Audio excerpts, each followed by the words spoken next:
साथियों, सुभाष चंद्र बोस ऐसे महामानव थे जो पद और संसाधनों की चुनौती से परे थे। उनकी स्वीकार्यता ऐसी थी कि पूरा विश्व उन्हें नेता मानता था। उनमें साहस था, स्वाभिमान था, उनके पास विचार थे, विजन था, उनके नेतृत्व की क्षमता थी, नीतियां थी। नेताजी सुभाष कहा करते थे, भारत वो देश नहीं जो अपने गौरवमयी इतिहास को भुला दे। भारत का गौरवमयी इतिहास हर भारतीय के खून में है, उसकी परंपराओं में है। नेताजी सुभाष भारत की विरासत पर गर्व करते थे और भारत को जल्द से जल्द आधुनिक भी बनाना चाहते थे। अगर आजादी के बाद हमारा भारत सुभाष बाबू की राह पर चला होता तो आज देश कितनी ऊंचाइयों पर होता। लेकिन दुर्भाग्य से आजादी के बाद हमारे इस महानायक को भुला दिया गया। उनके विचारों को, उनसे जुड़े प्रतीकों तक को नजरअंदाज कर दिया गया। सुभाष बाबू के 125वें जयंती वर्ष के आयोजन के अवसर पर मुझे कोलकाता में उनके घर जाने का सौभाग्य मिला था। नेताजी से जुड़े स्थान पर उनकी जो अनंत ऊर्जा थी, मैंने उसे महसूस किया। आज देश का प्रयास है कि नेताजी की वो ऊर्जा देश का पथ प्रदर्शन करे। कर्तव्य पथ पर नेताजी की प्रतिभा इसका माध्यम बनेगी।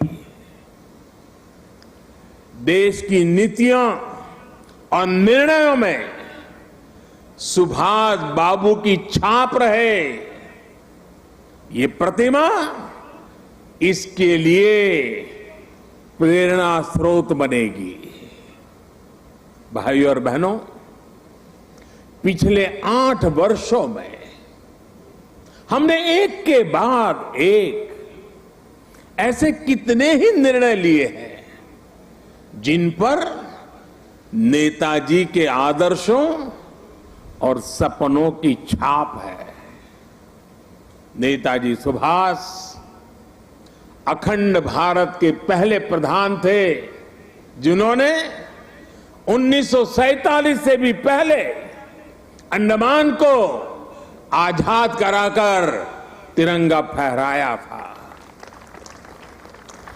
उस वक्त उन्होंने कल्पना की थी कि लाल किले पर तिरंगा फहराने की क्या अनुभूति होगी। इस अनुभूति का साक्षात्कार मैंने स्वयं किया जब मुझे आजाद हिंद सरकार के 75 वर्ष होने पर लाल किले पर तिरंगा फहराने का सौभाग्य मिला। हमारी ही सरकार के प्रयास से लाल किले में नेताजी और आजाद हिंद फौज से जुड़ा म्यूजियम भी बनाया गया है। साथियों, मैं वो दिन भूल नहीं सकता जब 2019 में गणतंत्र दिवस की परेड में आजाद हिंद फौज के सिपाहियों ने भी हिस्सा लिया था।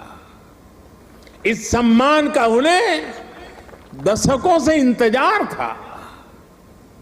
अंडमान में जिस स्थान पर नेताजी ने तिरंगा फहराया था, मुझे वहां भी जाना था, जाने का अवसर मिला, तिरंगा फहराने का सौभाग्य मिला। वो क्षण हर देशवासी के लिए गर्व का क्षण था। भाइयों और बहनों, अंडमान के वो द्वीप जिसे नेताजी ने सबसे पहले आजादी दिलाई थी, वो भी कुछ समय पहले तक गुलामी की निशानियों को ढोने के लिए मजबूर थे। आजाद भारत में भी उन द्वीपों के नाम अंग्रेजी शासकों के नाम पर थे। हमने गुलामी की उन निशानियों को मिटाकर इन द्वीपों को नेताजी सुभाष से जोड़कर भारतीय नाम दिए, भारतीय पहचान दी। It's great to see you here. Thank you for watching our work. If you haven't subscribed yet, don't forget to click the bell icon and subscribe to Mojo Story and support independent, robust journalism.